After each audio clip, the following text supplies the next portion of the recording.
Vigits, hey, what's up, guys? What's going on? Welcome back. Hope y'all are doing well. Villareal versus Barcelona. Very late upload, I know, very late upload, but that's what we got. That's what we got. I was very intrigued though. 4-3, lots of goals, 7 goals, and I kind of wanted to see what kind of goals they scored, and also the buzz around Lamine Yamal. There was a lot of buzz around Lamine Yamal, and I kind of want to see what kind of game he had. So that's why I checked it out. And I gotta say, yeah, he played a really good game, warranted. All those comments, all the accolades that he was getting, very much warranted. But I wouldn't go as far as to say he was a man of the match, or at least he wasn't alone in being man of the match. I thought there was another player that deserved just as much recognition and accolades, and that was Pedraza. I've never heard of this guy. I've never seen him. I'm assuming he's Spanish. But boy, man, oh man, did that guy have a good game. He had such a good game. Besides the 2 assists, he was just constantly in every. He took part of every attack that Villareal had. Really, really good player. I still remember that one play that somebody crossed over the ball to him, to the left flank, and he brought it down without breaking a stride. I mean, he kept going as if he never had to stop for the ball, and he never really did. He just brought it down and kept going at full speed. That was all done at full speed. And that's my point I was trying to make with Nunez, for example, when he played against Newcastle. He couldn't even bring the ball down.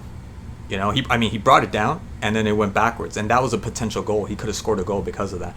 So really, really good from Pedraza. Really, really good. Had it not been for the last 20, 30 minutes of the second half, that Villareal started to feel the effects of the 4-3, and they just started to unravel, and they came undone, and it affected him as well.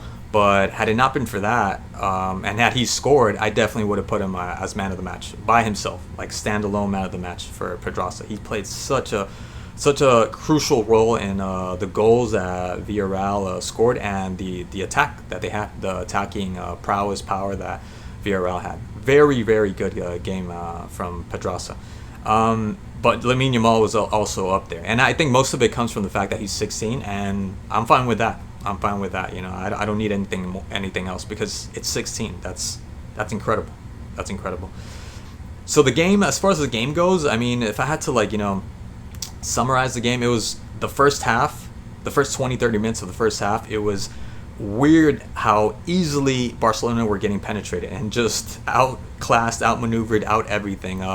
It was almost like nobody was there. And I do agree to some extent that people say that they got to beef up their defense, but also not so much, because I've noticed that same lineup that they had played really well in other games. Now, I haven't been following Barca as much as I had, probably other teams, but I've seen those guys play against Real Madrid. I've seen them play against bigger opponents, all right, and they've done just fine. They've done just fine. I think it was just it wasn't clicking in this game. It just wasn't working out for them, because later on they kind of fixed that. I mean, it took them a while, and luckily for them, they were the ones that were up by 2-0, which was weird because of how well Villareal were playing. I mean, and that's the other thing too. It wasn't just the defense. They were just playing well. They just had a better offense, and they just underestimated them. There's some of that element that comes into place. They were just clean. They were just so good up front. What was it, the second or first goal? The second goal, if I'm not mistaken. That really good combination with Sorloth, the one that ended up scoring the goal, to Pedraza, and Pedraza giving it back to him. That was like the Barca way. That's how Barca scores their goals. Then the header was also really good, and then the Pedraza again with the assist, and the cross shot for the second goal from Alex Baena. And then Barca too. Frankie de Jong played a really good game, really good goal. He pretty much set that up. Kind of lucky because Lewandowski got dispossessed and it landed right to De Jong. Somebody else, lately, that's what I've been noticing. Like, you have this whole thing in front of you, like Chilwell. He was all by himself, kind of more or less the same play, and he decided to pass it to Sterling, who was marked. It just didn't make sense. But really, really good shot from De Jong to score. And then Lamine Yamal, obviously, his contribution that he made. Lewandowski, Ferran Torres, I do think he should play a little bit more. Maybe he's that kind of player that just comes in and he's like a super sub. He makes the difference when he comes in, because I've seen him start and he doesn't have that same impact as he does when he comes in. So who knows? Maybe that's his position, just coming in as a. I wanna kind of jump and say that he should start more games, but maybe that's just the best way to utilize coming off the bench. I thought he did merit that goal because he went after that. Even though it fell to him again, like it bounced back, I think it was with Gavi or something, the ball landed right to him again. Credit to him because he went after that play. He really did everything to go after that play.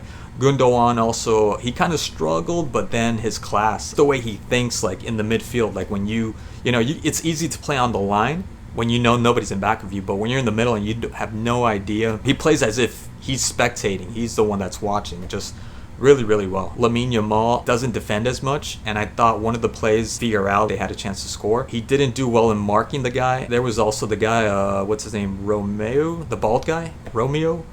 Bit of both, I'm going to say, but Lamine Yamal kind of stopped dead on his tracks and should have continued following that guy. So, there's little mistakes here and there, but I thought Villareal played really well. I was surprised. I haven't seen Villareal play in over 10 years easily. And Barca also just, they struggled at the beginning. They struggled. This could have easily been the first 20, 30 minutes. This could have been a 3-0 win for Villareal. And who knows what would have happened later on. Maybe Barca would have gotten a goal. Maybe, I don't even know, a second goal at that point. But really good from both teams. And really good game. Really good game. I was definitely entertained. That's all I got. Thank you so much, as always, for watching these videos. And I'll catch you next one. Peace.